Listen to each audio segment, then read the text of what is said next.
main screen and to me. Hello, everyone. Welcome back to the ALCast, your favorite podcast where we talk about everything and nothing. This week, we're going to talk about us, the ALC crew. I'm Allan. I'm Nathan. Chris.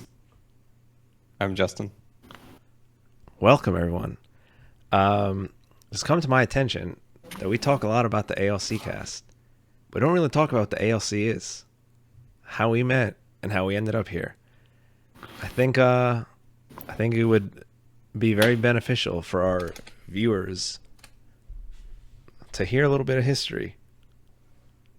I was waiting to know when this would become a thing, when we would explain the actual name of the podcast. This is good. It's 14 episodes in. Like, now the intrigue has been built up, and we can really get to it.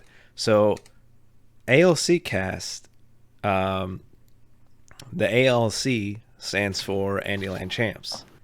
Andylan Champs is what, our little friend group denotes themselves as part of sort of the membership ranking for our sort of crew, derived from sort of experience and enjoyment of Andylan. What is Andylan is the next question. Andylan started in 2009 as a big old LAN. What's a LAN? So a LAN stands for Local Area Network. Local Area Network is when a bunch of computers are hooked up together on a local area. It has been taken colloquially by the gaming community as taking your video games or computers over to one person's house with a bunch of TVs. You all sit down, you hook them up together, and then you play land co-op, network co-op. So it's not couch. I guess it wouldn't be technically couch sharing and split screen. It would be everyone sort of on their own system, or one or two people per system, but you're all in the same physical location as opposed to online. It was very popular in the 90s and early 2000s as the internet wasn't as fast, reliable, and readily available. It's also just a fun time to get together with people all in the same place and do the same thing. Yeah. It makes screaming each other over the internet way more fun. Mm-hmm. Yeah. Well, I guess not over the internet, but it makes screaming at other people while playing video games way more fun. Yeah. But even before we sort of get to Andylan, I think it'd be good to sort of chat about how we all met, and then what brought upon Andylan, actually, because Andylan was a lifetime event, unseen by any others. So I'll start. I knew myself since I was born. I was born into this body, and it has grown with me since. And it'll be around for another couple hundred years. I met Nathan in high school through my high school friends who were friends with Nate since they were growing up. And then Nathan knew Christopher and Justin before I knew him. Or I think, before I knew, for sure before I knew them. And I also think before I knew Nate. So then that's a timing thing. So we were playing. Did you play Halo 1 at those? I did. Were you open those Halo 1 lands? I remember that was my first exposure to like the Heights people. It was Daniel Cox dragging me to the Halo lands so I could dunk on people. I do remember the Halo 1 lands. Halo 1 lands were okay. Halo 2 lands were when it really blew up. But if you remember, if we met in a Halo 1 land, I think Halo 1 was before WoW. Do I have the timeline right? Possibly. Yeah, that seems correct. Suffice to say that sort of our crew down in Maryland met Christopher's crew from Philly and Justin's crew from Louisiana through World of Warcraft.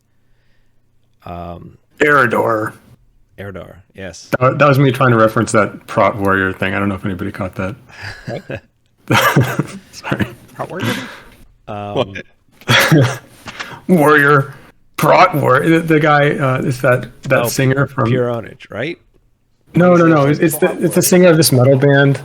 Cannibal Corpse. Cannibal Corpse. Yeah, Cannibal Corpse interview about WoW. Anyway. Sorry. Are they in Eridar too? No, but he just had to specify that it was a Prot Warrior. So I play Warrior. Prot Warrior. Yeah. I think he did play on one of the servers we played on. I just don't think it was Eridar. But yeah, so we met through WoW, and we all played WoW together, and we met quite a lot of our friends through WoW over the years. I can say the reason why I joined Eridar was actually because of a high school friend. I think the first person I knew to play WoW was John. So somehow a bunch of people in high school all ended up in the same server, and I think there must have been some coordination there. And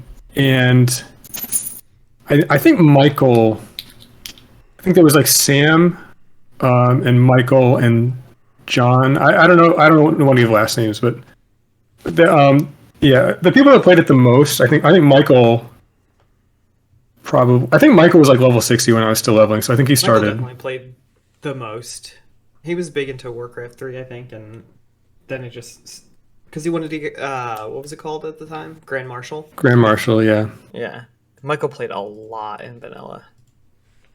Did he hit GM or did he just hit Field Marshal? I actually don't remember. I thought he hit actually GM, it was Marshal. Well, it's like you get the title for like it used to be that it was like competitively ranked. Like so, how do you say it? It's like you were trying to get honor points, and it was like percentiles of how many honor points you got compared to like other people on the server. So like it was literally just like if you wanted the higher ranks from the server, you just had to play like 24/7 basically. You just had to farm out. Yeah, you just had to mega grind. I would actually do Battlegrounds on his mage while he was at school. Yeah, like I forgot about that. Yeah.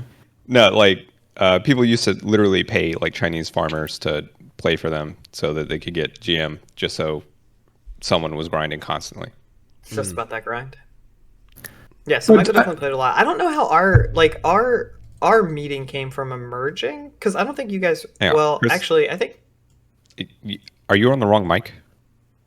No, I'm on the same mic. Why? So we were in the same guild. It was the Elven Empire. It was Aradea's guild. Okay, we were in Elven Empire. And that was Justin was the one who came over from a different guild. Do you remember somebody named Sleeper from that guild? A rogue? Mm-hmm. That was our friend from high school, John. And I think that's actually I think I started playing because he started playing. And what I don't know is like who coordinated whether or not I think it might have even been a coincidence that Sam and John ended up on the same WoW server. And I think Michael started playing to play with Sam. I might have the timeline wrong, but maybe he can correct me. But we were on Elven Empire together. It's a guild. Although Michael didn't, I don't think Michael ever joined that guild. That's what I was thinking, that you guys came from somewhere else because he's not an elf. Oh well, they did move it to Empire, right? And then they allowed other races in. Yeah, but he had this big thing where he just wasn't into like the PvE. That was like for a lot of vanilla, like he just is like, no, I don't do that PvE stuff, and he was only doing battlegrounds and stuff. And so I think he didn't want to join like a PvE guild. And for that's actually partly why some of our first guilds that we made after the Elven Empire, they were actually like PvP guilds. Do you remember that? I think like Imperial Fist, we were like tried to say it was like a PvP guild. Do you remember that? Vaguely, yeah. Yeah. I joined in Imperial Fist. I think that was the first iteration that I joined was Imperial Fist. Then I thought that turned to Empire. Empire came first, and then we left Empire to create Imperial Fist, and that's when like most of the ALC people left as well. There was some drama with.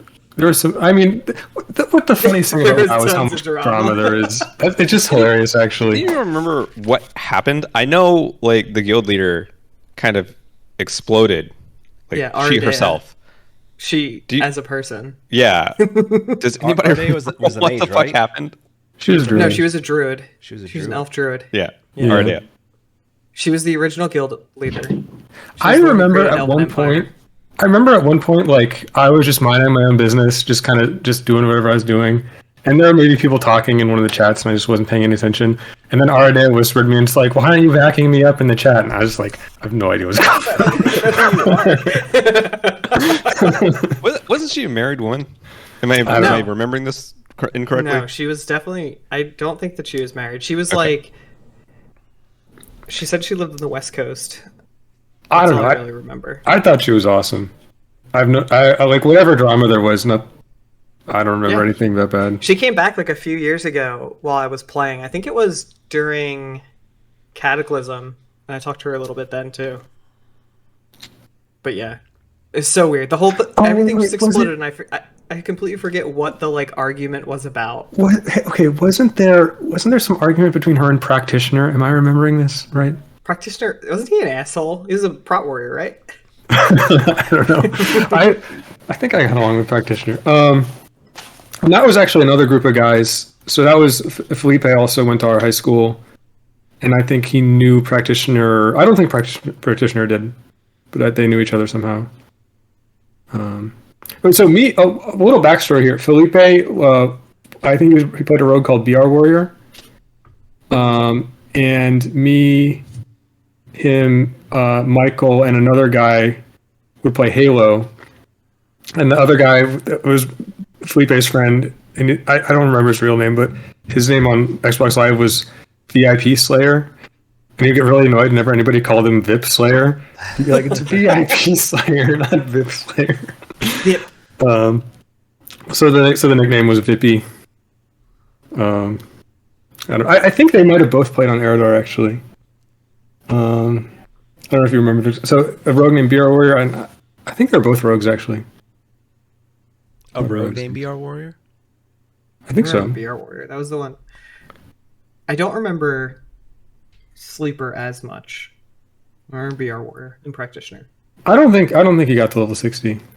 Did the guild ever get called Andylan until like 6 years later? Way down the line. Yeah, Guild was never Andylan anything on Eridar as So, far as I remember. I think it went from. But I think we skipped something. So there was a guild merger. So I remember like the guild was the Elven Empire. Hold on. Okay. So you should also mention that in Classic there used to be guild alliances because the raid sizes were so large. So it was usually 2 to 4 guilds that would alliance to do these 40-man raids with subs and swaps and all that kind of crap. The Elven Empire never really it was mostly a leveling guild.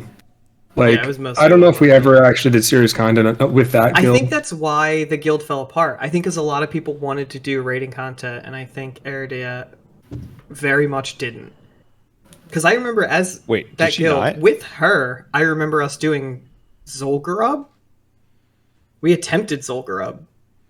Oh yeah. What were we doing? I thought we were doing a Molten Core a couple of runs at least. I don't think that she was with us for that though. Was she not? This is what I wanted to get to though, because I remember there was an issue where we were the Elven Empire, but we wanted to do a guild merger with a guild that wasn't all elves. And then this was controversial, so we actually disbanded the guild and made. I think that's when we made Empire, isn't that right? So I think that would have been when you joined, Justin. Do you remember that? Was that Empire or the Elven Empire? Oh yeah, I think you're right. Because I always remembered it as Empire. I think that's literally the event where those guilds joined. I think that's why we renamed it. Actually, I think that was actually just the moment where we did that. No, we still had a separate alliance. Maybe there was more One-Winged Angels. Didn't we have an alliance? That was down the line. One-Winged Angels. Yeah. But that first merger, that was way before any endgame thing. That I wasn't even level 60 yet. I remember to celebrate that merger, we did this raid on Crossroads. Yeah, yeah. Awesome. Yeah, I still remember that. Led by the Heat. Oh my god, yeah. Yeah. Dude, I love that naming scheme. Just the whatever it is. I had 10 fucking characters named the something. Mm. The Morphs? Yeah. That's the one I remember. The Heat was pretty fucking good though. Yeah, yeah. So that brings us up to what? The end of vanilla, the beginning of BC? Basically, I think so. Yeah, so we've got... BC is when we, like, completely branched off. Right. None of the people that we played with in vanilla really continued on into BC from those guilds. It was mostly just the ALC people who left and then made Imperial Fist. Right. So Imperial Fist, that's when, like, I guess my wave of sort of not friends joined the crew, because it was like me, Chan, a couple other random friends from high school who played for like 15 levels but just didn't play after that. That's when Michael joined finally. That's when Michael started PvEing, I think. He did a little bit in vanilla, but he hated it because he always wanted to be fire mage, but everything was fucking fire resistant as hell. And he also hated trading. He hated summoning like water. Yeah. Yes. Who else started playing? Oh, Andy and Zebra started playing around that time as well. So that was like our wave. And then we joined up Imperial Fists and started raiding Karazhan. That was like, I think as soon as I hit level 6 or level 70, got keyed, like just brought straight into Karazhan as part of Group 2. Group 2, best group. Group 2, baby. Fucking love Group 2. So how many people were in the guild then? That must have been a big guild. It was at least 30 or 40. At least 20. We had 2 groups, and we started eventually doing 25 mans. And so those were 10 mans? Yeah, so Karazhan was a 10 man. It was at least like 30 solid active players in the group. Our group was Bushido, me, Anthony, and that's how I became good friends with Anthony, because he taught me how to heal in the raid. Because back then when I entered Karazhan, I still had melee attack as number 1, wand as number 2, and all my heals were like 7, 8, 9, 0 equals. And he was like, "Please don't do that." Just I want to throw in just a hint of nostalgia here, though. Because one thing that was kind of interesting about just the fact that like people that knew each other tended to go on the same server is that like you could have a random encounter with somebody in the game, and then like find out later that it's like through a person like like that person, they know somebody else in real life. Do you see what I'm saying? Like, sure. And the notable example for me on this is actually I think I was in this level like 20s battleground or something, and there was like this rogue like Durkheim, and we were just like messing it up in this battleground, and I just like complete random like person on Eridar, and then I found out that like Chris knows Durkheim, and I just met him in person randomly like at least 8 years later or something like that. I don't know. Yeah, that's the reason why I started playing WoW. Is I knew him, Joe, from high school, and he was the one who was like, "Yeah, it's really good. You should play." So I started playing, and I never joined. Well, I didn't join their guild originally, Scalbane, but that guild's still together, and we still raid. Yeah, I was actually looking for some of the Eridar vanilla guilds, and I was trying to find any trace of them on the internet, but I did find Scalebane. The only reference of Imperial Fist I could find was somebody applying the Scalebane, giving Imperial Fist as like their prior guild experience. That's like the only reference I could find. Anyway, that's funny. Man, I miss those old forums. There was some fucking cream of the crop internet right there, like old rating forums. Man, small internet communities, miss that for sure. Yeah, everything's so fucking huge now. Yeah, too big. Pros and cons for sure, but definitely one of the pros is you can meet some cool people, stick around with for a while. Plus one of the things that I know Nate's brought it up a bunch of times is like, I think Justin's brought it up too, is like server celebrities. Like in a BG, someone DCs, and then it's like boom, oh my god, it's like the PvP warrior from our servers, like lead us to victory. My favorite server celebrity was Silverhawk. He was a server celebrity, right? The gnome? Yeah. No, the paladin, the human paladin. Wait, was Silverhawk a fucking server celebrity? We knew Silverhawk. Yeah, he joined our guild. Yeah. He was our dance friend. But he totally was a server celebrity. He totally was. Like, he took me to Agrimar. This is like before he joined the guild, just randomly. He took me to Agrimar, and like, none of the Horde would mess with him. I guess he kind of was. Like, I knew a lot of people had knew respect him. back then. Yeah. I don't know. I didn't put him on the same level as like Blue Rogue or Crom. Dude, or Crom, man. Fucking Crom, dude. Who were the Horde guys? Edgewalker. Yeah, fucking Edgewalker, dude. Oh my god, fuck that guy. There was a hunter, an orc hunter that I don't remember his fucking name though. All right, whatever. Yeah, but it was weird. Like, there were definitely people you knew on the Horde side that you never said a word to, but you knew who they were. You knew like what they did. Like, there's mutual respect there. You see them over and over again. Yeah, that's definitely the appeal of Classic right now. Like the appeal of going back and playing. They just got up to Wrath of the Lich King. This is the next expansion coming out for Classic. Yeah, the pre-patch is right now. I think it comes out at the end of September. But that like feeling of like a server actually being this like contained ecosystem, and so the people you're seeing in the world are the people you're always seeing in that same world, and now it's just cross everything, and not even people who are on the same server will get into the same shards, and did they just craziness. Is Classic actually like that still, or do they put in phasing and stuff already, and like all the cross server stuff? They haven't put the cross server stuff in. There's phasing, and I think that they also introduced cross-faction battlegrounds, so it can be alliance versus alliance and horde versus horde battlegrounds because of the like ridiculous imbalance on most every server in Classic. If you like look at the server stats on Classic, it's like every single server is 20-80 one faction. Like, is it really? Like, what was Eridar? I don't even remember what Eridar was. Eridar was 2-1, I think. I thought Horde or Alliance. I don't even know. Horde to Alliance. It was higher Horde than Alliance. I thought Eridar was like, I thought Eridar towards the end of like Kata was like 5 or 6 to 1. Jesus. Horde side. I want to do some shout outs. Sure, go ahead.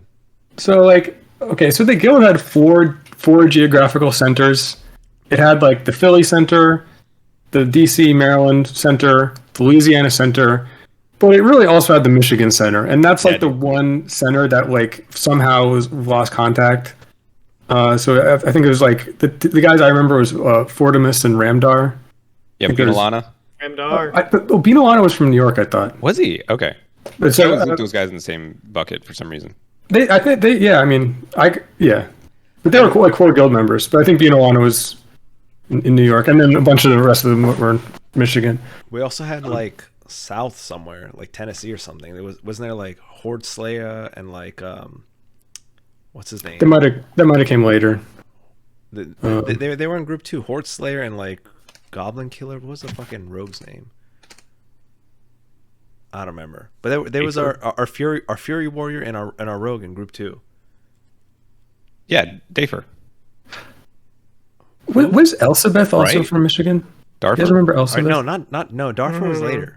Oh, was he? Okay.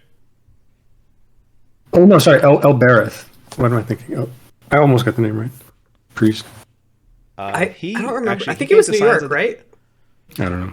He came to Science of Destiny with me. He was really good.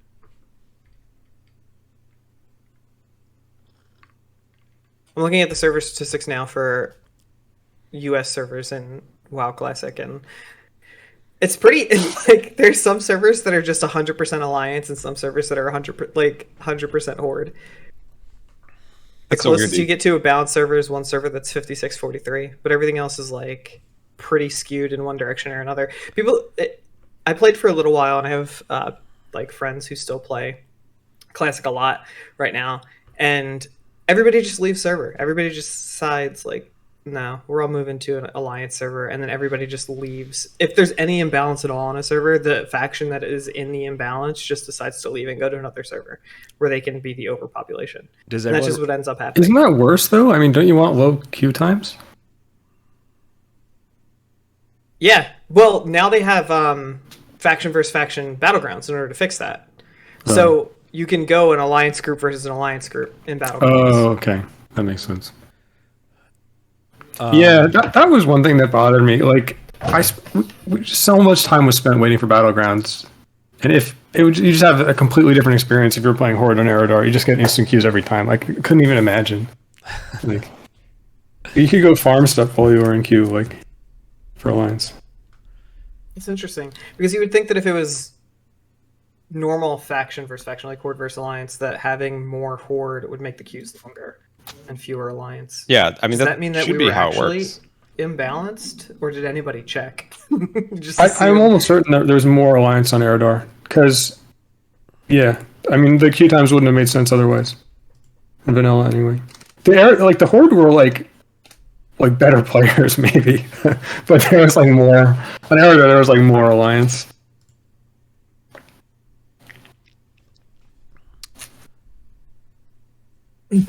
Yeah, so that's interesting. Crimson Death Knights. I remember them. Still around. CDK. Still around. Active on Eridar. As I said, Eridar is 500 alliance to 1,000 Horde. That's it. 1,500. So 2 to 1. Active. Well, it must have just flipped around since then. Curious. I always thought that it was at least 2 to 1. What more Horde? You mean? Mm-hmm. Yeah, 2 Horde for every 1 alliance. Even in vanilla? I thought it was way more Horde almost the entire time. I don't think it was in vanilla, but I could be wrong. But I'd be really surprised if I was wrong actually. But, what was BR Warriors fucking guild's name? Was that Yadshed? Wasn't it Empire? Or was that? No. He was Empire. He was in Empire. He was raiding with us for a while, and then Signs of Destiny right here. And then, I think there was like a Zul'Gurub where he showed up late, and we filled his spot, and he said, "Hey, kick that person so I can get in." And I said, "No, you were late. Like, don't be late next time." And then he G quits, and then starts a new guild. I remember that. With blackjack and hookers. I guess, man. But like, I think he was like pretty successful with it. Actually, I was kind of surprised. But also, that dude was very spiteful.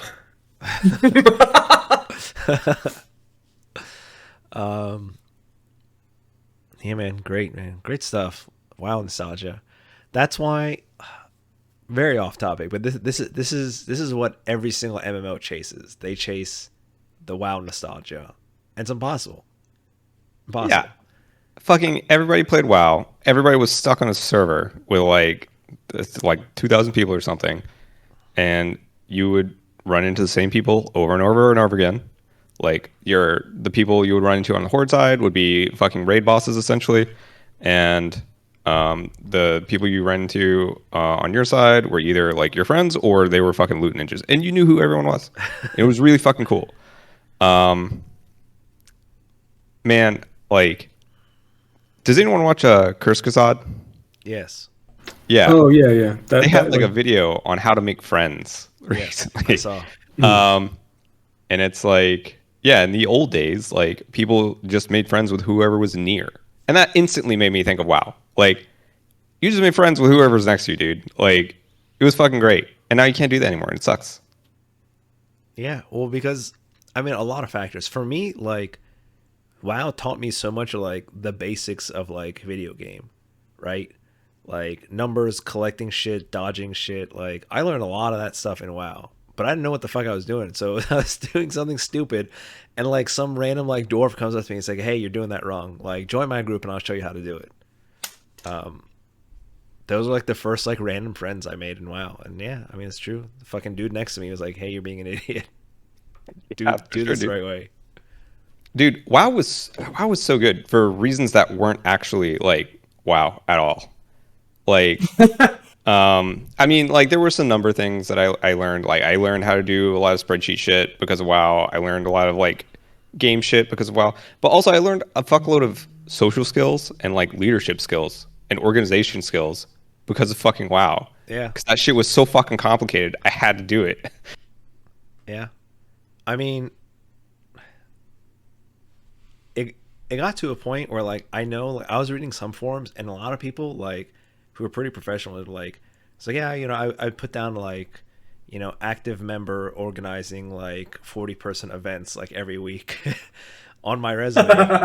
And yeah, like, I had it on my resume for a good long while. It's a skill though, man, for sure. For sure. That's why, like, a good raid leader, good guild leader, fucking super important. And that's why so many guilds kept fucking blowing up. Drama aside, that's why a lot of guilds kept blowing up. It's just hard to get 40 people in the same place. Like, it's just like, you get a first like row seat, you just see like all the chaos of just trying to get 40 people to do one simple thing. Like, even just when I see a video where a whole guild is going through, like, was it Blackwing Lair, I think, or Blackrock Spy or something, and the whole guild 40-man has to pack into one corner to get past, like, the whelps or something. It's impressive. It's actually impressive to get 40 people to do the same thing, like, ever. There's, like, because playing WoW, there's always going to be somebody just jumping around. Like, there's always going to be somebody doing that. Yep. Very difficult. But so what next, Allan? So that, I mean, so next is that's sort of how we all met.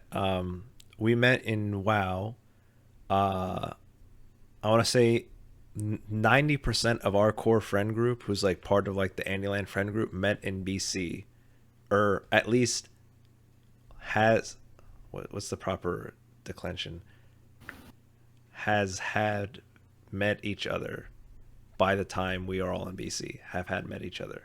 Have had met each other. In real life, or I think it's had. I think it's just a double had. Had met each other by the time we were raiding in Burning Crusade.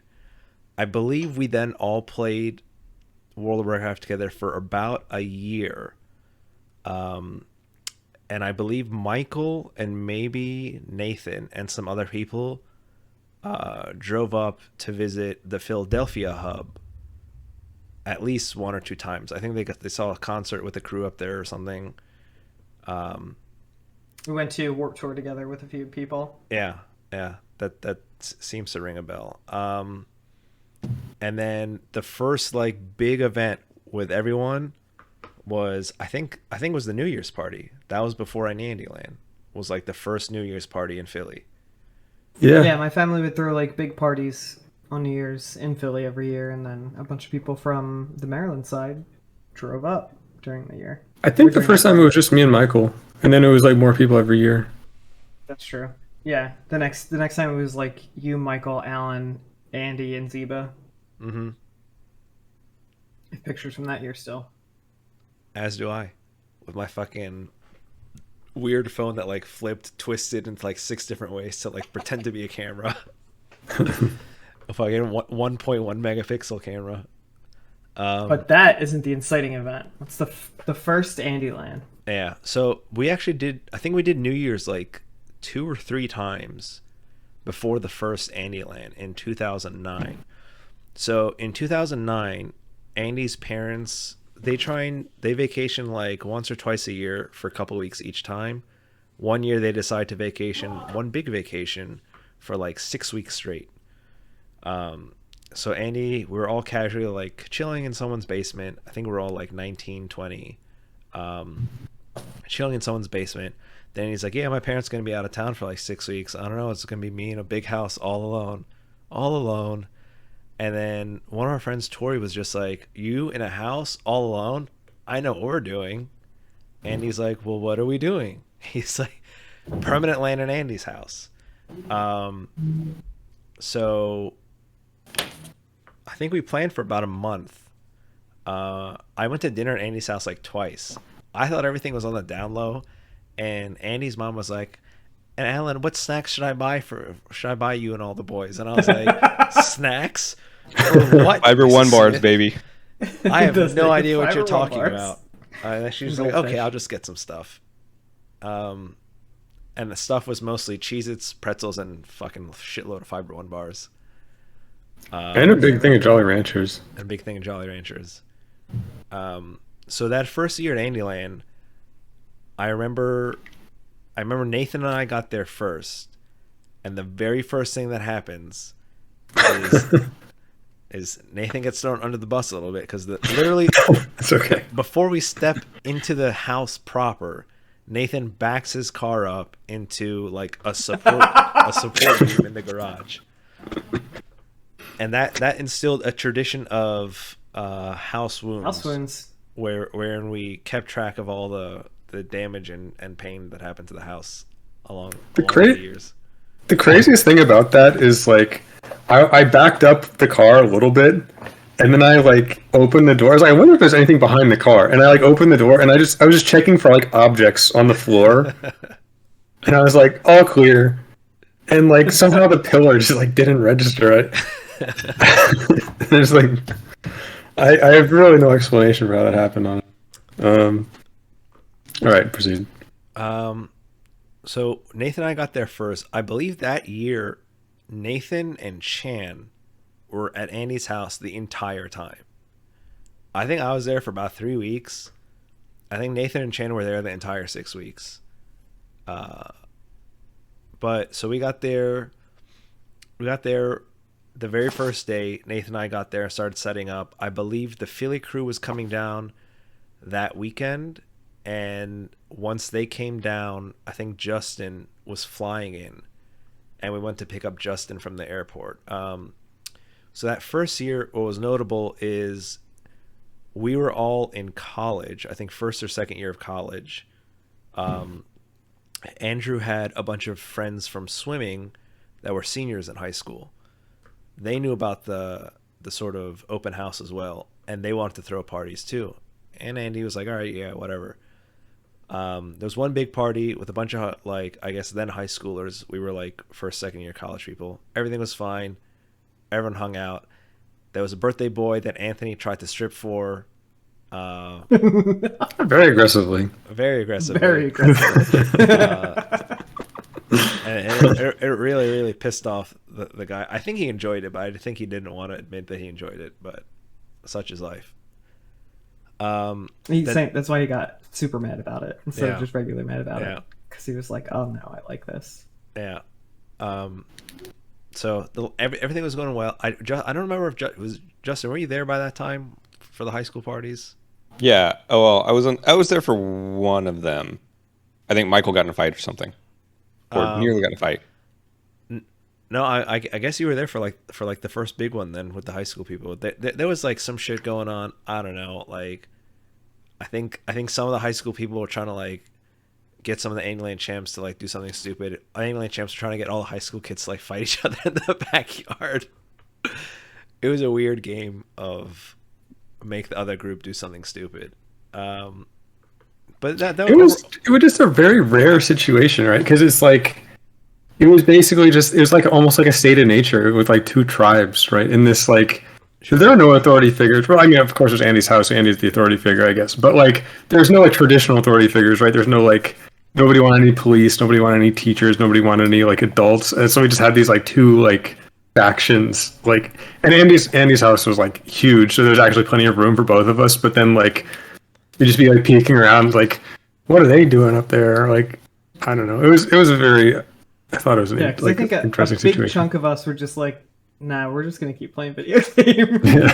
Fuck that shit upstairs. Fuck those people. We're just gonna keep playing video games. The glory of Andylan was like the seamless transition between like video games, and then like all of a sudden like break, everyone go upstairs, grab a drink, have some snacks, and like talk about the video games we just played outside.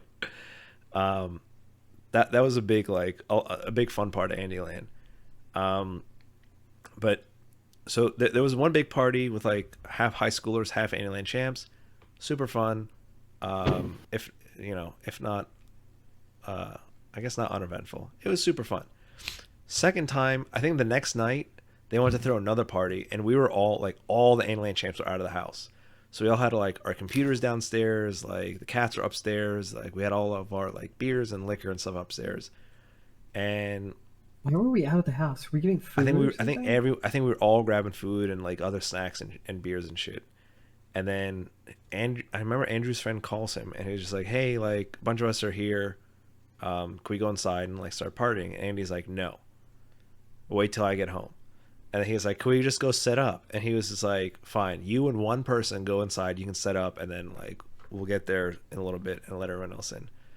We get there and they're partying in the house. Andrew's fury was upon him. Like his wrath knew no bounds. His wrath. And then he just fucking kicked everyone out. He kicked all the high schoolers out. And he like fucking stood by the door while each one of them went by, and each one of them like looking at the floor and saying, sorry, Andy. Sorry, Andy. I remember that shit. That shit was great. But yeah, that was more or less the first Andylan. Just like literally Lord of the Rings on the TV 24/7. I think that year started the Lord of the Rings tradition too, because Andy was like, I have these fucking Omega extended editions. So we kept Lord of the Rings rolling. We had a LAN downstairs, and we just had like a pretty much like a standing party upstairs. People said there was a keg that first year. I don't remember a fucking keg at all. I remember a keg like year 4 or 5. I think there was a keg. Everyone says there was a keg. I just don't remember it. I think there was too. Yeah, there was a keg first year too. But yeah, so that year, like everyone like really met each other, really got to know each other. We all met Justin for the first time. With his long ass hair. With his crazy long hair. His fucking 40-pound laptop. It was quite large. But we had so much fun. We also met Ezekiel, who was another guildmate who lived in Virginia. He stopped by. A bunch of other people. He was just coincidence that he lives so nearby, right? Yeah. Just like very, very random. I believe the next year, Andylan 2, I believe was a lot less eventful. I thought that was just pretty much like a pretty solid like LAN-only LAN. Well, I think after Andylan 1, we decided nobody else. Just ALC. Yeah. Became a very exclusive event. Although I thought I remember like some like random people at Andylan 2. I don't remember. There were someone's friends, like punk rocky looking people. I think I was drunk for too many of these. I remember Vanilla WoW better than these. Nate, you're the official record keeper of Andylan. You should remember everything. Flawlessly. Yeah, that's pretty bad for the record keeper. How many photos do you have from those years? Was I the official record keeper? Were you? So. You still are, Nathan. Okay. Allan decided. But yeah, Andylan 2 I think was much more like a chill LAN. Andylan 3 was I think a bigger party LAN. And then somewhere that's when we were all out of college, right? The first year out of college, some of us. I think the rest of us were still like in our senior year, but everybody was just so fucking ready to party. 3 was the big one where it was like I think it was the summer of like most everyone graduating or finishing up school or something. Somewhere in between Andylan 1 and 4, I think we kept going to Philly for New Year's almost every year. One year, Justin came up as well, and we did like a ski trip in Maryland a day or two before. Justin fucks up his wrist, and then we all go up to Philly for New Year's. I think that's the year where we stayed for like 3 days watching Doctor Who.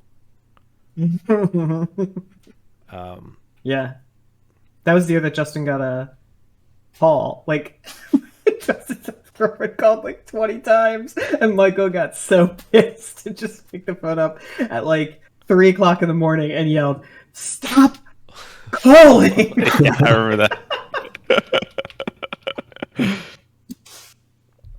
Man, that was good stuff. It was great.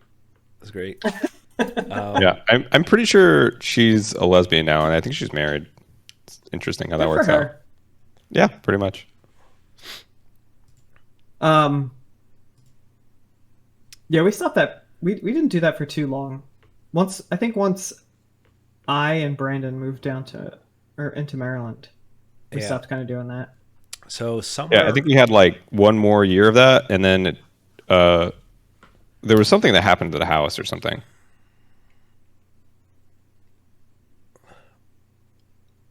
Somewhere around then, I think Andylan 4, 5, 6.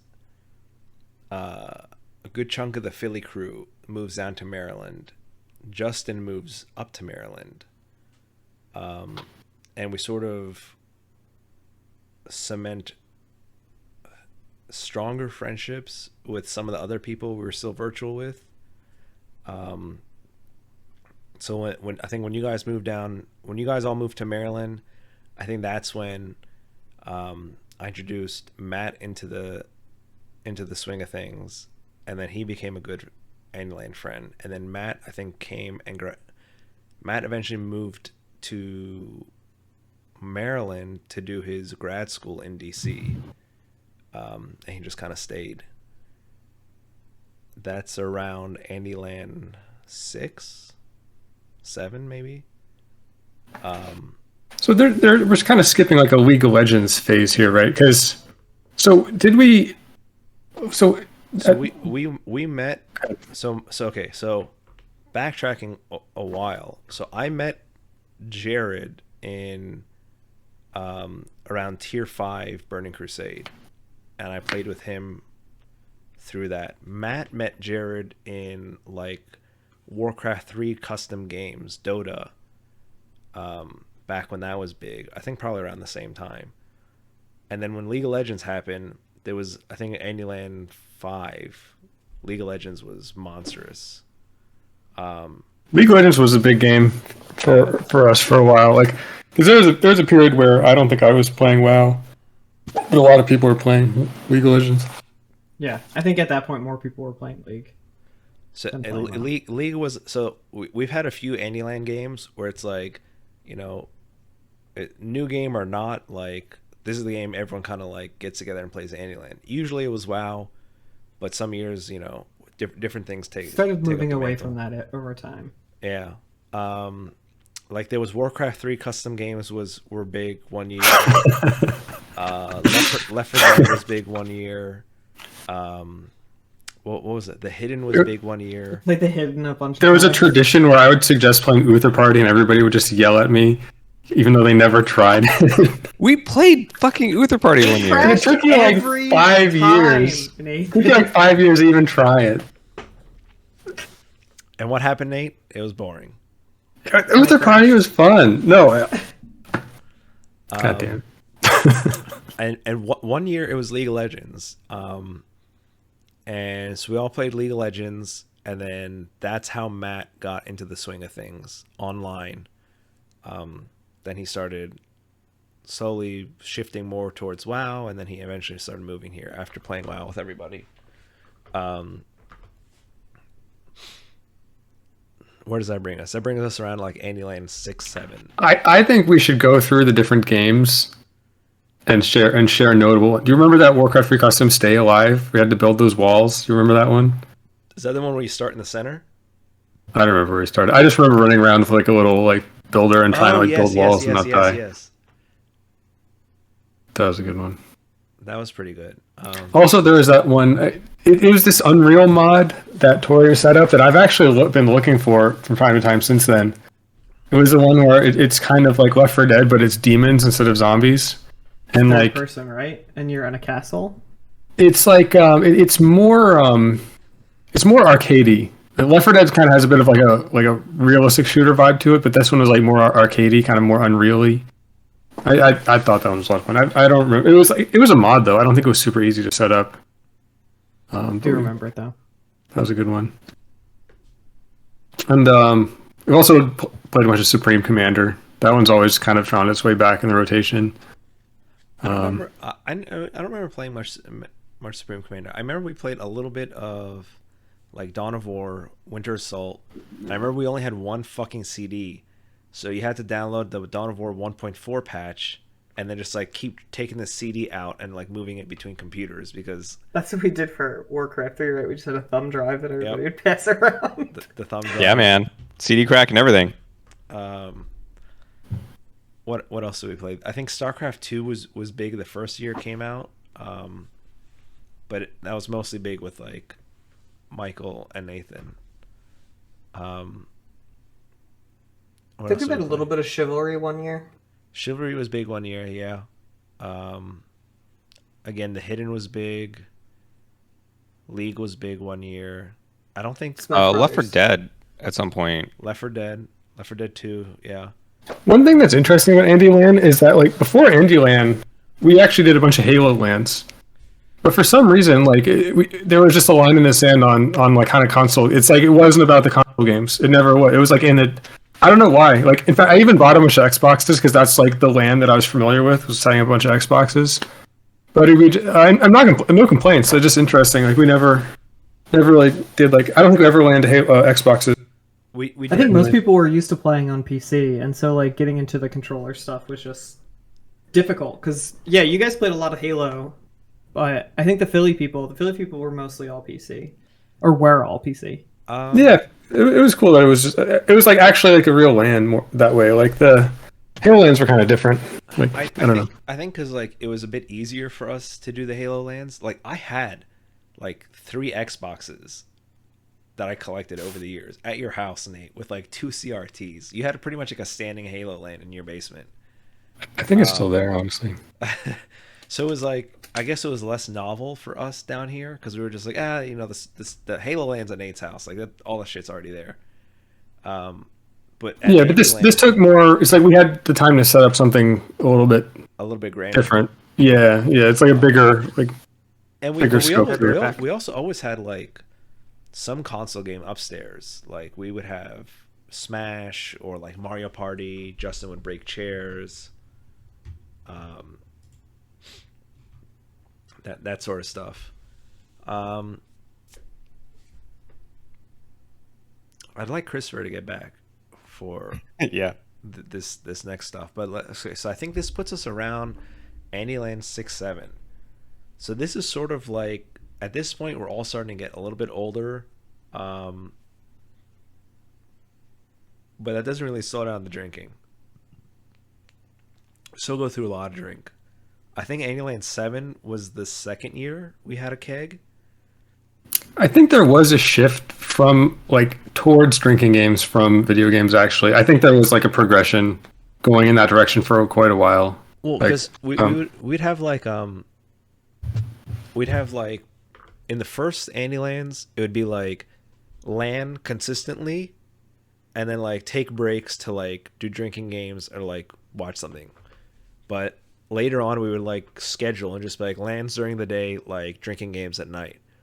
So if you showed up like past like sundown, we limit like the video games, and we'd primarily just be like shooting the shit or drinking or playing drinking games.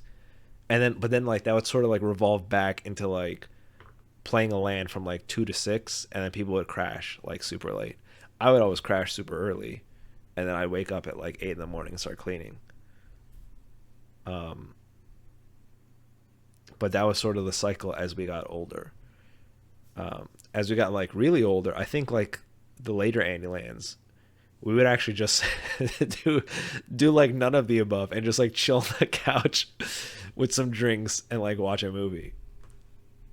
I remember at least 2 or 3 Andylans where I decided like not to drink to the degree that I did previously, but like people were playing web, and then I was like sad.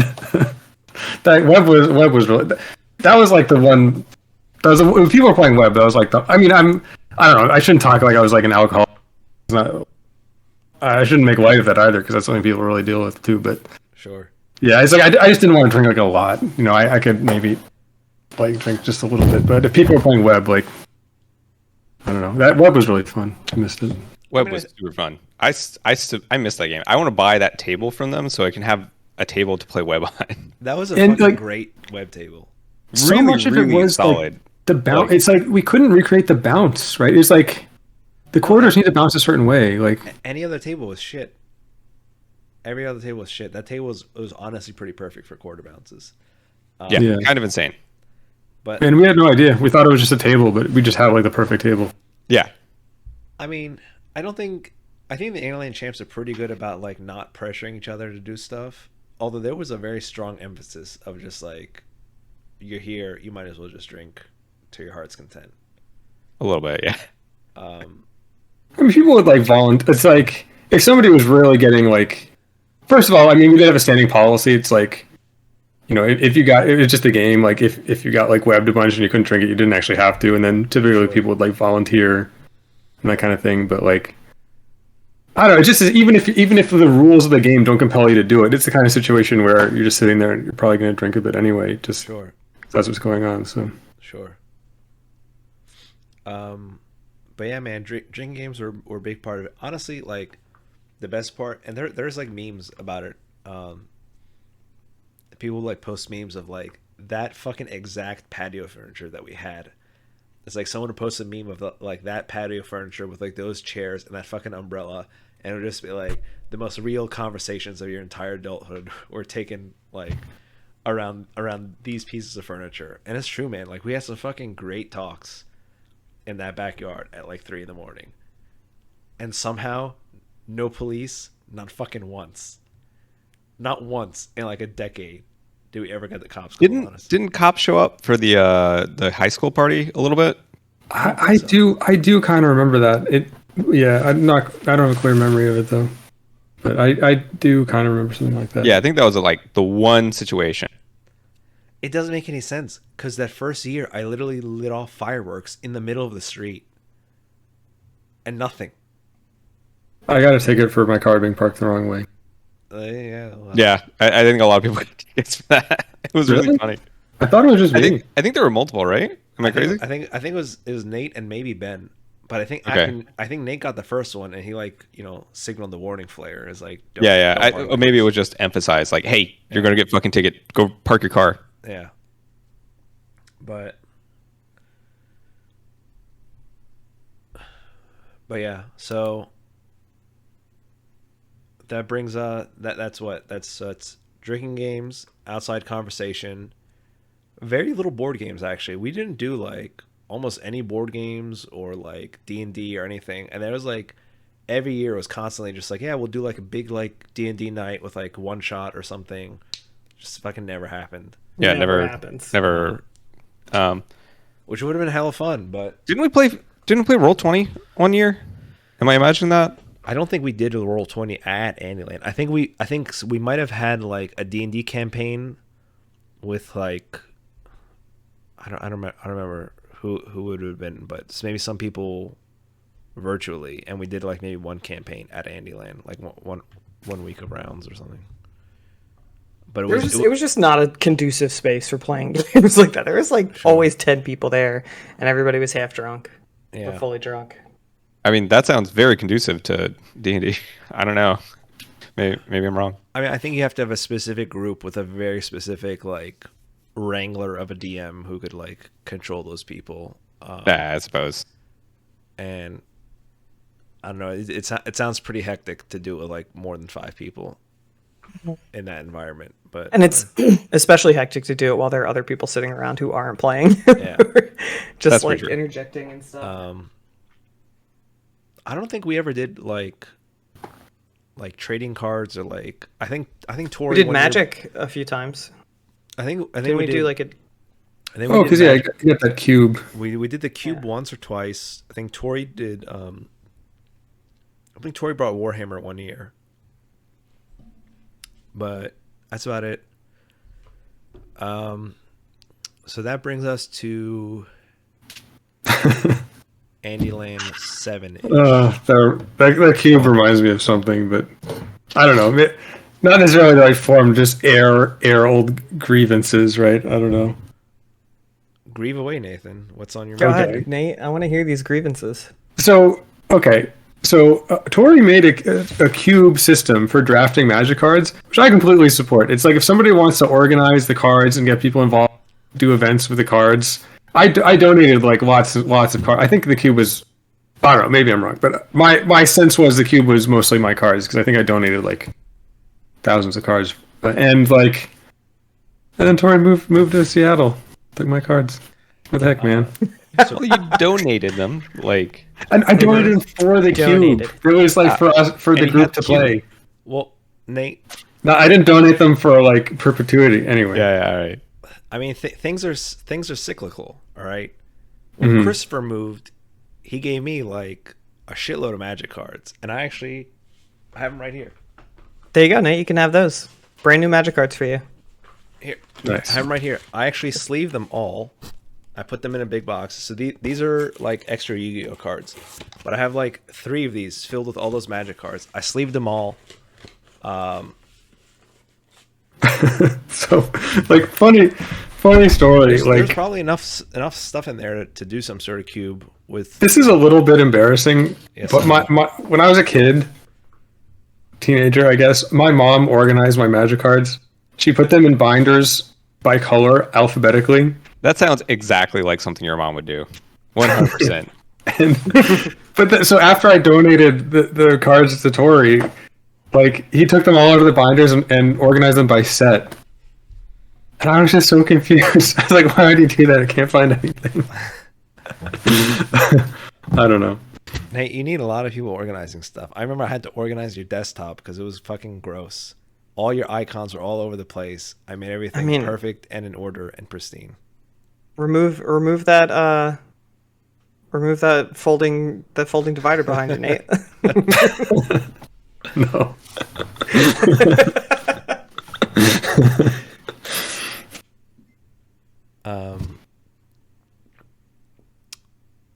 But yeah, that brings us to Andylan 8. Andylan 8, or I think Andylan 9, was the last Andylan.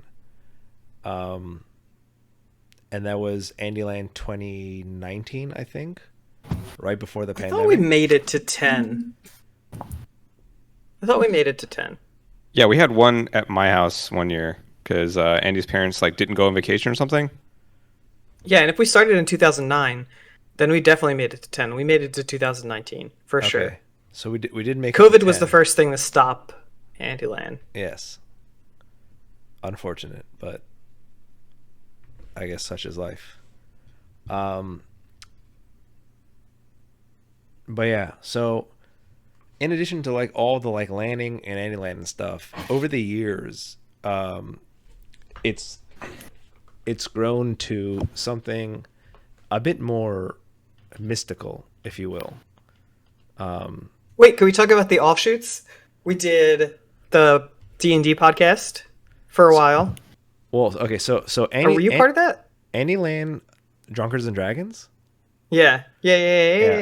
So Andylan has at least for me, it's turned into a little bit of like a self-identity, and we sort of we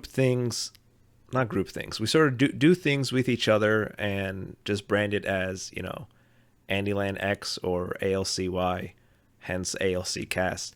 One of the things we did was like Andylan Champs present Drunkards and Dragons, which was a fantastic D&D campaign, which I think we have like almost 60 episodes still on YouTube. Look up Drunkards and Dragons. We did it for a little bit over a year.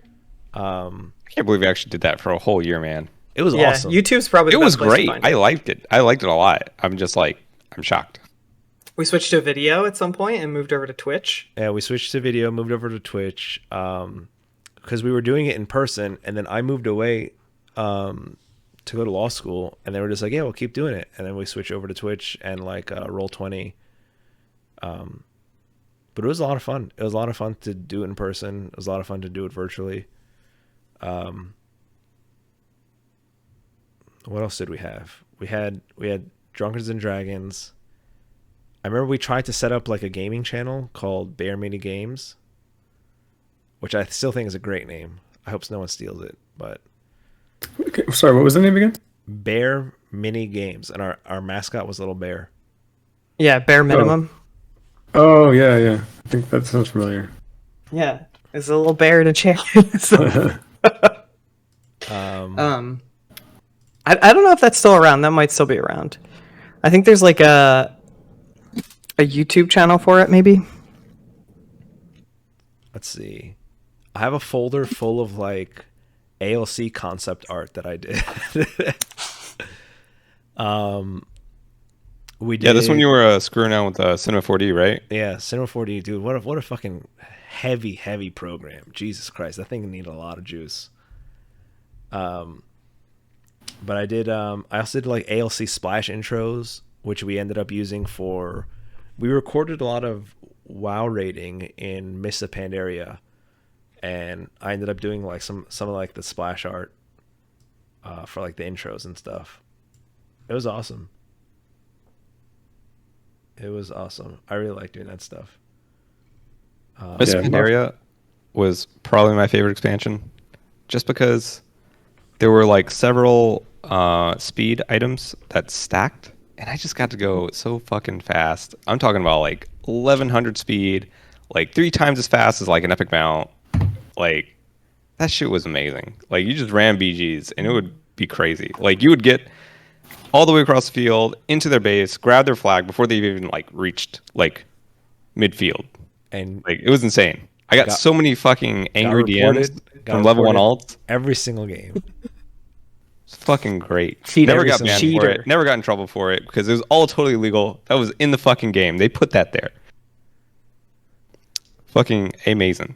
What I remember about Mists of Pandaria is that that was like the one expansion after Vanilla that I actually managed to get into, and I think that's because one, it was high quality. There was like cool stuff there. It was like kind of like a beautiful region you went to, and 2, they just made raiding with the rogue so easy. It is so easy to do. It's like 2 buttons. So fan and knife. Yeah, something like that. It's like you hit 2 buttons, and then if something proc, then you hit that button. That's basically what it was. And like, yeah, I mean, it was meeting me at my level, like how much like bandwidth I had for the game. So, yeah, it was fun. Since someone's getting annoyed that I'm still here. But yeah, that's all the ALC that we did. Throughout all this, but did we have any other offshoots? We had a bunch of D&D stuff. We tried to make a couple like random YouTube channels that never really took off. There was another D&D thing. Well, Chan organized a D&D thing. Sort of towards in 2020, earlier in COVID. Well, there was the COVID D&D that Sam was the DM of. So right. So we had Chris as a that DM. That one's fun too. We had Chris as a DM for Drunkards and Dragons. I think Chris is a DM for something else. Chan was a DM for I don't know what you would call that campaign. ALC D&D was Chan's. And then there was the pandemic D&D where Sam was the DM. All those were pretty fun. I liked them a lot. They helped me meet my friend Kokoa Half-Shellius, who is one of the greatest characters I've ever made.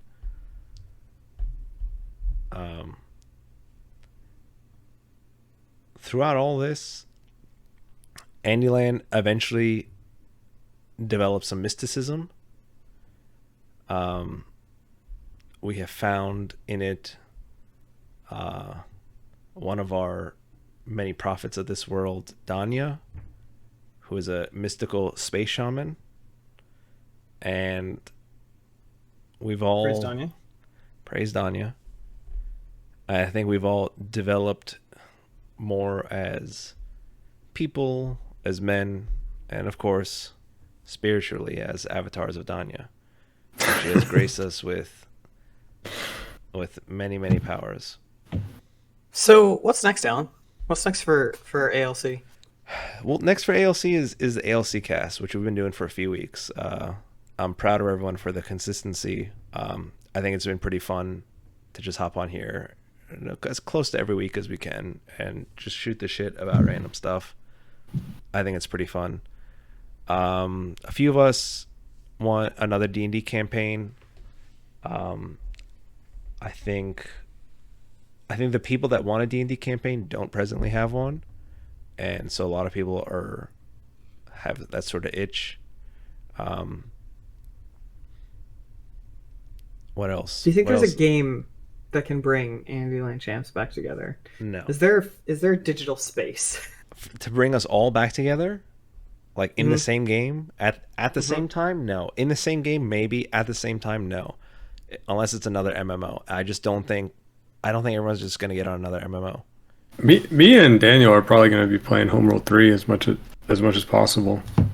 How much multiplayer is involved in Homeworld 3? Apparently, there's like a whole co-op roguelike mode they're doing. Oh, interesting. That's cool.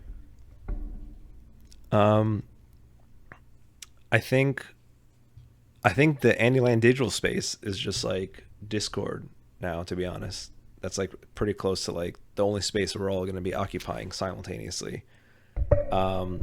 There might be some space in like a virtual world, probably not the metaverse, but some sort of virtual world, like some sort of virtual sandbox world maybe. If it's like really good, really popular, like Minecraft, something like whatever the next Minecraft might be. Digital lands and Minecraft was a good try. We did do, I think we did a pandemic Minecraft in like 2020, circa 2020, where Justin hosted a game, and people popped in and out. Yeah, of that's fun. That was a good one. Yeah, that was pretty good. That was fun while it lasted. I think something like that would bring the Alien Champs back. It was very like super casual, super low risk, super like low floor but super high ceiling. Nate killed Allan's house? No, I think I did. I was very upset. All those fucking chickens in my house.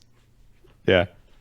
There were some chickens, dude. All you had to do was hit it with a bucket of lava. It would clear it all out. It's too much work. Can someone refresh my memory? I don't know how you guys just fucking did so much shit in Minecraft. I'm just there like fucking picking away with like sticks, and I have to look up like, okay, stick plus stick is super stick. And then you guys, like, Chan rolls up and he's just like, look at my diamond plated stuff. I was like, John, we played this. We got on the server at the same time. How's this possible? Because he doesn't sleep. Because John doesn't sleep. Just play Minecraft. I mean, I guess no. It was like within the same 2 hours. It was crazy.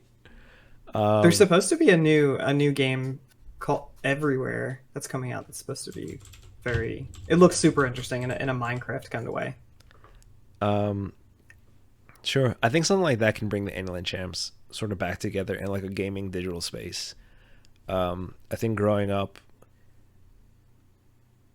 like we just a lot of us don't have the time everywhere to devote to like an MMO, which is the easiest space to have everyone in. We should all get onto a GTA 5 server together.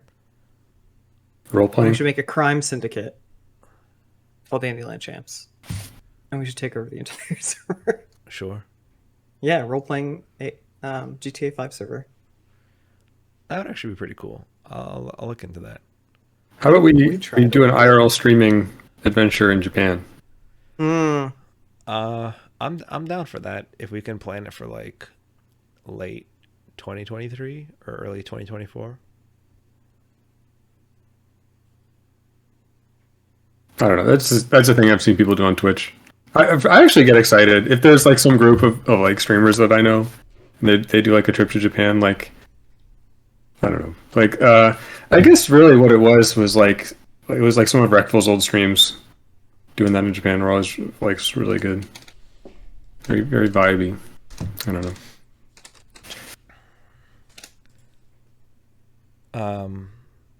But yeah, that's the sort of story with the Andylan champs. Start off mostly in World of Warcraft, a couple different hubs. A bunch of people eventually moved to the DC area. Some people moved away. Some people stayed. And sort of brings us to today. Any questions? Any comments? Any questions? Justin, what was your favorite Andylan moment? Favorite Andylan moment? Yeah. I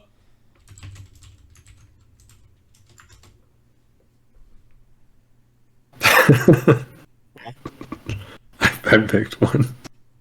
All right. I don't know. I'd have to think about it a lot. Moment? At the time I broke the chair, I guess. I just got fucking really pissed that someone, like, I was gonna win Mario Party, right? We were on like round 14 out of 15 or something. I had 2 stars ahead, and in like one turn, I get 3 stars stolen from me. And it was just like, what the fuck? How? That's not even possible. What the fuck? And I lost my shit. I went in the backyard. I picked up a plastic lawn chair and chucked it across the yard, and like the leg went snap. And yeah, it was really funny. Do you know what I have? Do we have a list of house wounds? We do have a list. There is somewhere a list of house wounds. I don't remember. I don't know where. Yeah, I'm pretty sure Nate has it because he's the record keeper. Oh yeah, totally. But Justin, I will say that's what you get for using a fucking star pipe. That's what happens. What? Star pipes aren't even in that game. They're not even there. Yeah, they're not even there. Use it. So when we were road tripping. We were road tripping and we were fucking on the DS. That's a dumbass like a DS version. All right, you used it and that's what you get. All right, like several years later, karma. Okay. Nate, what's your favorite moment? So this isn't actually something that happened, but it was in a raid. It was a raid with that boss. I don't remember what it was called. It was one of the Mississippi raids where there's 2 giant stone golems in the same room. Yeah. And they start throwing down fire, and then there's this one debuff that they do, which is like the chains. And there are these like traps that you had to like trigger or something, and it was my job, like when my Cloak of Shadows was on cooldown, to hit Cloak of Shadows and like trigger a bunch of things. And I got chained to one of our DPS mages. And like there was a bunch of stuff that had built up, and I just made the calculated decision that that mage was expendable. And I hit Cloak of Shadows, and I tried to sprint and trigger as many of the traps as I could, which instantly killed Michael. And it actually killed me too through my Cloak of Shadows. And the thing that I didn't understand was like, I thought I was making the right decision for the raid. I thought I was making the right decision, but I didn't know it was going to kill me too through my Cloak of Shadows. And then he wiped. That was a good one. Also, that one time where I got webbed. This actually might even happen more than once. And I got webbed, and then I put the quarter in my palm, and I said, "Behold, the one true technique," referring to like technique for throwing the quarter. We were playing web, and I was like, "Bam!" And then I got it. And then after that, I noticed that Big Chan started trying it. That's pretty good. That's pretty good. Yeah. Christopher, what about you?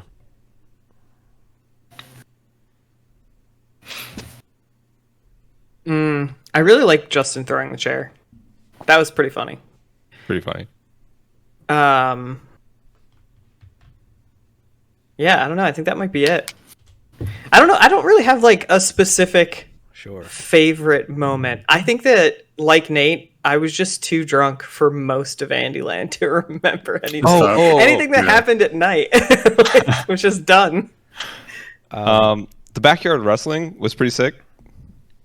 Do you guys remember that? Backyard wrestling was great. Yeah, that was like a tradition. Yeah. That was at least the first 3, right? Yeah. Before people were too old to actually get injured. Take their shirts off and then just like start fucking wrestling. And then good shit. 1 or 2 people literally slept in the grass and bushes. Mm-hmm. True facts. They just got wasted and just passed out back there. But yeah, I think I take Andylan as like a whole continuum. It is hard to pick a favorite moment.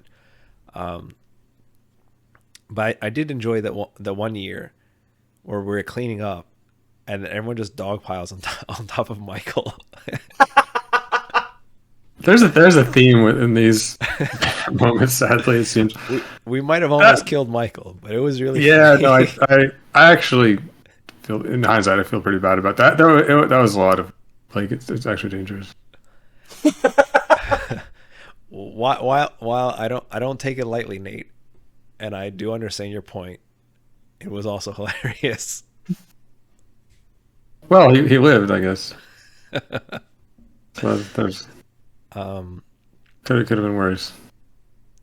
But yeah, so that's. I think it's just my favorite moments are coming out of the bedroom, and then no matter what time of day it is or night, and they're just still Lord of the Rings play. Fucking full blast on the TV. Everybody's dead asleep in front of it.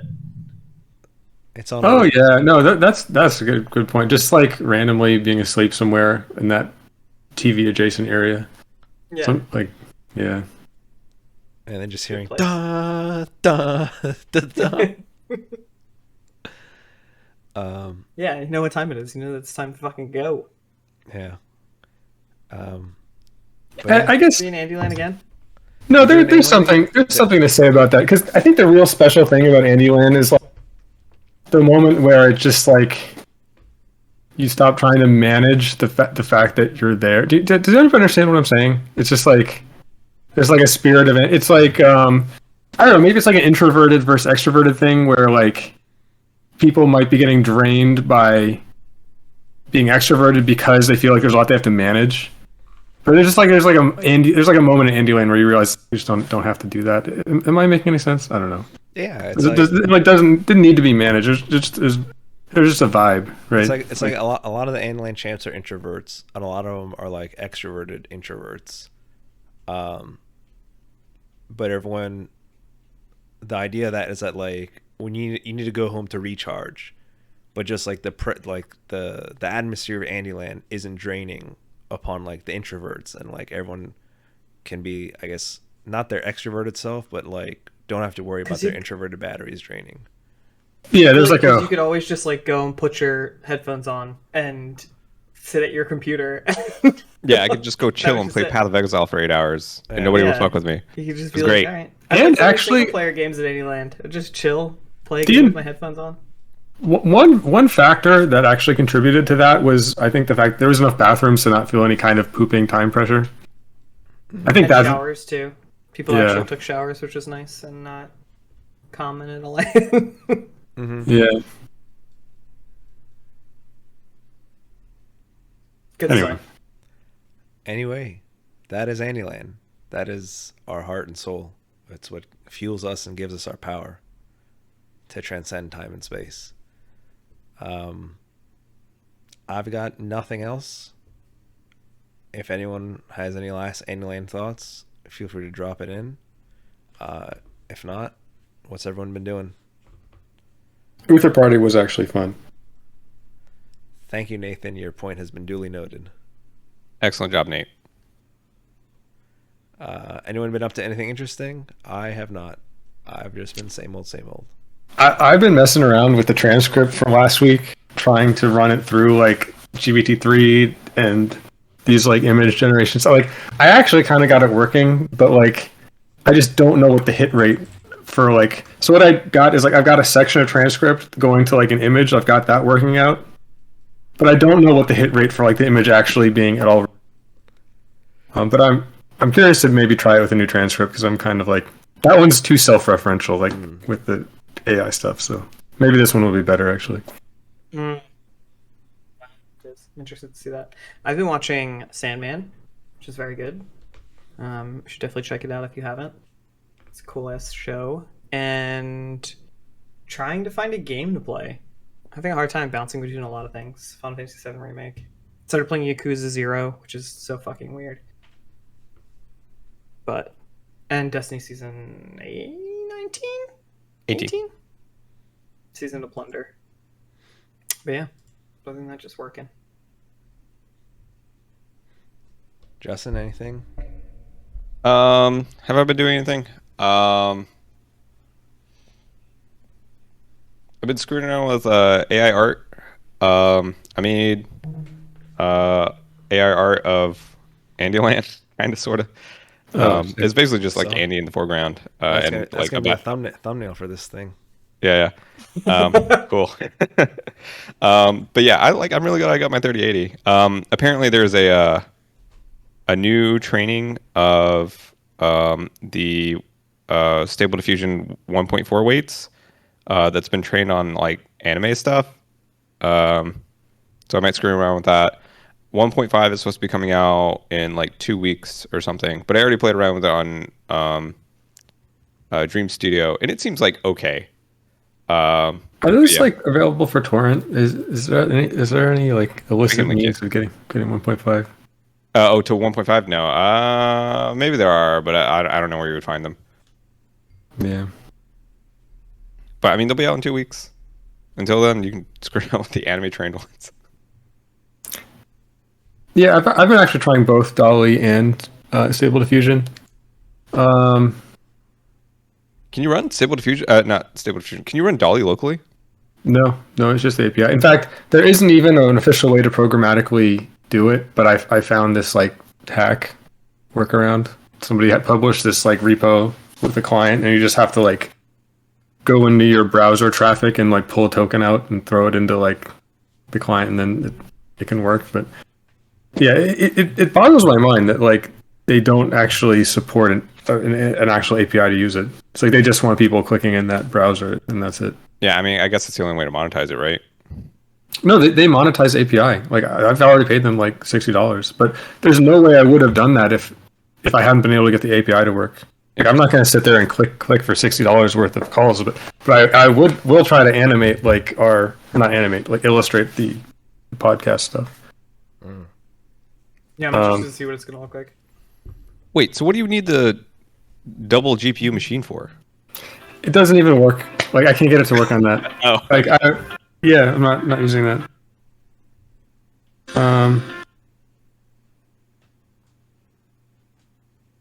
Excellent. Okay.